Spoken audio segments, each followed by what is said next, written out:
Good afternoon, everybody, and welcome to the weekly press briefing of the Kosovo Specialist Chambers, where we aim to provide journalists with an update on the latest developments at the court and the opportunity to ask questions. The president of the Kosovo Specialist Chambers, Judge Ekaterina Trendafilova, on 12 October 2023, decided to modify Mr. Hisni Gutsati's sentence to provide for his release under specific conditions. These conditions will continue to apply for the duration of the sentence imposed by the Court of Appeals panel. Mr. Gutsati arrived in Kosovo on 17 October 2023. Also on 12 October, the President decided that she will consider the modification of Mr. Nasim Haradinaj's sentence after receipt of a report from Registrar Fidelma Donlan on Mr. Haradinaj's behavior while at the KSC detention facilities. While the President considered a number of factors that could weigh in favor of a modification of the sentence, she also noted that Mr. Haradinaj has a disciplinary record at the Detention Management Unit. Therefore, she ordered the registrar to submit a report on Mr. Haradinaj's future conduct at the detention facility within a certain time period as part of the assessment on whether to modify his sentence.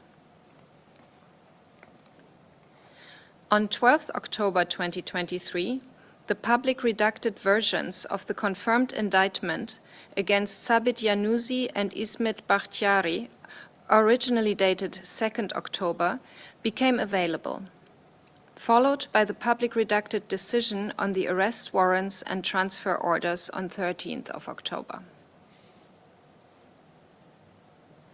The pretrial judge on 12 October decided that the working language in this case will be English.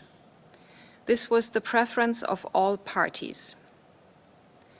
Parties and participants shall therefore submit their filings in English. If annexes, supporting material, or other evidence the parties rely on are in a language other than English, a translation must be provided.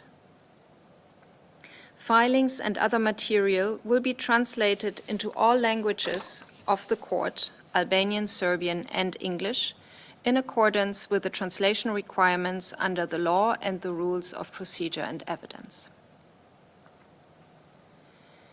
In the case of Hashim Thaçi and his co-accused, the trial panel on 16 October ordered the continued detention of Hashim Thaçi and Kadri Veseli. The panel noted that in light of the stage of the trial proceedings, the names and personal details of sensitive witnesses are continuously being disclosed to the accused. The panel further referred to a persistent climate of intimidation of witnesses and interference with criminal proceedings against former KLA members in Kosovo. As such, the panel concluded that there continues to be a risk that Mr. Thaçi and Mr. Veseli will obstruct the progress of proceedings and/or commit further crimes. The panel also found that it is only through the communication monitoring framework applicable at the Specialist Chambers detention facilities that their communications can be restricted in a manner that would sufficiently mitigate these risks. During the week, the 29th and 30th witness testified in this case. Both witnesses testified with protective measures and mostly in private session. Hearings in the Thaçi et al. Trial resume on Monday, 30th October at 9 in the morning. In the case of Salih Mustafa, the appeals panel on 12th October issued an order for the preparation of the appeals hearing scheduled to take place on 26 and 27 October. In order to ensure the efficiency of the time used at the hearing, the panel invited the parties to address a number of specific issues during their oral submissions. The parties were also reminded to focus their submissions on the grounds of appeal.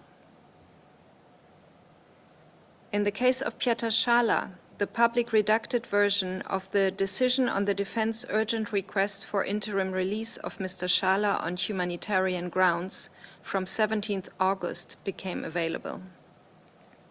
The trial panel rejected the request, stating that the defense of Mr. Schala was not able to provide the panel with information that is central to its decision. The panel, however, emphasized that its decision is without prejudice to any renewed requests the defense may file in the future. The next hearing in this case is scheduled for Monday, 23rd October, starting at 9:30 in the morning. All public filings and decisions mentioned here are available on the KSC website. Yesterday, the Specialist Prosecutor's Office announced that Specialist Prosecutor Kimberly West signed a solemn declaration that she will exercise her functions independently, impartially, and conscientiously. Ms. West is the third Specialist Prosecutor, following Jack Smith, who served as Specialist Prosecutor between 2018 and 2022, and David Schwendimann, who served between 2016 and 2018. The solemn declaration is in accordance with Article 36 of the law on Specialist Chambers and Specialist Prosecutor's Office. That is all from me for today. If there are any questions, I'll be happy to respond.